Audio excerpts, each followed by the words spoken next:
జయపూలి ముందుగా బీసీ కుల సంఘాల రౌండ్ టేబుల్ సమావేశం ఏర్పాటు చేసినటువంటి ఎమ్మెల్సీ కవితక్క గారికి ముందుగా అన్ని బీసీ కులాల తరఫున హృదయపూర్వకంగా ధన్యవాదాలు తెలియజేసుకుంటున్నామక్క. వాస్తవానికి ఇది ఒక మంచి వేదిక. ఎందుకంటే ఇద్దరు దిగ్గజాలు మనకి ఈరోజు వేదిక పైన ఉన్నారు. ఈరోజు కవితక్క గారు అంటే ఒక బెస్ట్ స్పీకర్ పార్లమెంట్ లో అవార్డు అందుకున్న కవితక్క గారు. రెండోది రేపు బీసీ కులాల తలరాత మార్చే ఆర్ఎస్ ప్రవీణ్ కుమార్ సార్ అని కూడా చెప్తున్నా. మన ఉమ్మడి జిల్లా నుంచి ప్రవీణ్ కుమార్ సార్ ఉండడం నా అదృష్టం. ఎందుకంటే నేను సర్పంచ్ల సంఘం రాష్ట్ర ప్రధాన కార్యదర్శిగా ఉన్నాను, కానీ ఎప్పుడు కూడా సార్ ముందర మాట్లాడే ఒక అవకాశం రాలేదు. వాస్తవానికి బీసీ కులాలందరూ కూడా ఆలోచన చేయాల్సిన అవసరం ఉంది. ఈ రోజు రాష్ట్ర వ్యాప్తంగా ఉన్న బీసీ కులాలందరూ కూడా ఏకమవుతున్నారు అనే ఒక సందేశం వస్తుంది. అవునా? ఎప్పుడైనా సరే బీసీ కులాలన్నీ ఏకతాటి పైకి వచ్చిందానే పట్టుకొని కింద పడిపోయే అవకాశాలు ఉంటాయి. ఎందుకంటే మనకి 136 కులాలు ఉన్నాయి కాబట్టి. కానీ ఒక్కటే గుర్తుపెట్టుకోవాలా, ఒక్కరిలో ఓటు మాత్రం అగ్ర కులాల వాళ్ళు మనని అణచివేసే ధోరణి ఉంటుంది. మీరు గతంలో ఉన్న బీసీ నాయకుల చరిత్రలు చూడండి ఒక్కసారి. ఎవరైతే సింగిల్ గా ముందరికి పోయిరో వాళ్ళందరూ కూడా తొక్కేయబడ్డారు.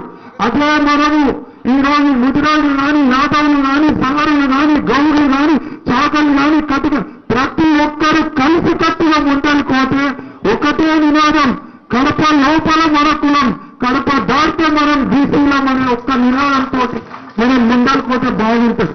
ఈ రోజు ఒక్కసారి ఆలోచన చేయాలా. మనం ఈ రోజు విద్య గురించి, ఉపాధి గురించి, రాజకీయాల గురించి పోరాడుతున్నాం. బీసీలు 70 ఏళ్ళుగా అదే పోరాటం చేస్తున్నాం. మరి గత ప్రభుత్వంలో ఒక మార్పు వచ్చింది. చర్యలో కూడా ఇక్కడనే గురుకులాల కార్యదర్శిగా పనిచేసిన ఆర్ఎస్ ప్రవీణ్ కుమార్ సార్ ఉన్నాడు. ఒకనొక్క టైంలో ఇదే ప్రభుత్వ హాస్టల్లో కొలిసి పిల్లలకు బియ్యం పెడుతుంది, అంటే భోజనం పెడుతుంది. 150 గ్రాములు, 200 గ్రాములు చారు లేకుంటుంది. కానీ గత ప్రభుత్వం వచ్చిన తర్వాత దొడ్డు బియ్యం పోయి సన్న బియ్యంతో పెట్టడం జరిగింది. అంటే ఈ రోజు అత్యధికంగా సంక్షేమ గురుకులక హాస్టల్లో చదివేది ఎవరంటే మన బీసీ కులాలు. వాస్తవానికి బీసీలకు విద్యాపరంగా పెద్ద పీఠాన్ని వేయాల్సిన అవసరం ఉంది.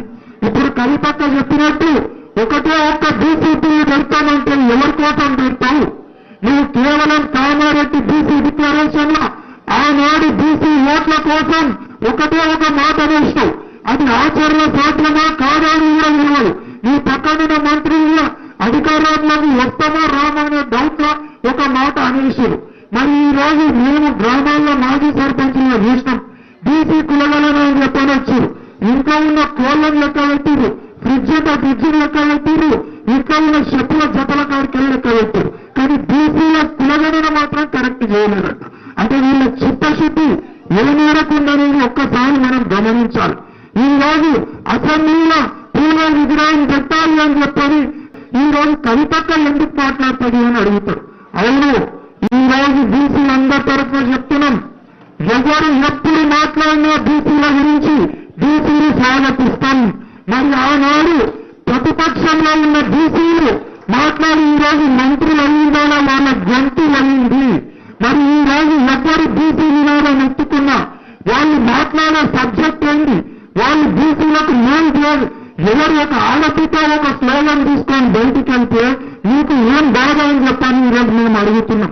అదేవిధంగా ఖచ్చితంగా రాజకీయ పరంగా మీరు పెట్టేది ఏ బిల్లు పెడతారు, రాజకీయ పరంగా ఉద్యోగ పరంగానే ఉండేది.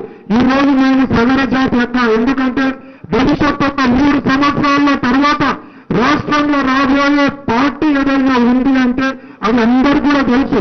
దాంట్లో మీరు కానీ ప్రవీణ్ సార్ కానీ కీలకంగా వివరిస్తారు.